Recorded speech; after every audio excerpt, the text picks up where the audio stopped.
அப்போ இந்த விவாகரத்து இன்னைக்கு வந்து 2 விஷயங்களால நடக்குது. நடவடிக்கைகள் பிடிக்கலன்றது ஒண்ணு.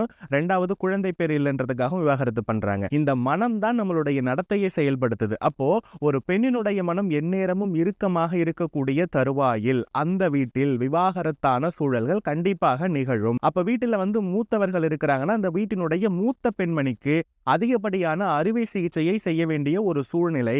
அதாவது அந்த ஆண்மகனுடைய தன்மை அங்கு செழிக்காது, செழித்தோங்காது. அப்ப எல்லாருமே லைஃப்ல வந்து ஒரு செப்பரேட்டா இருக்கிற மாரியே இருக்கும். நீங்க நல்லா பாருங்க.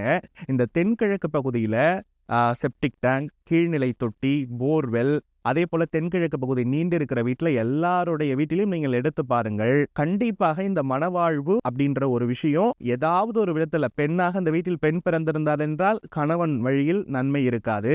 ஆண் பிறந்திருந்தார் என்றால் ஆண் பெண்ணை தேட முடியாது. தாய் தந்தையர்கள் இருந்தார்னா குறிப்பிட்ட அந்த வீட்டினுடைய தாய்க்கு கண்டிப்பான உபாதைகளை அது கொடுக்கும்.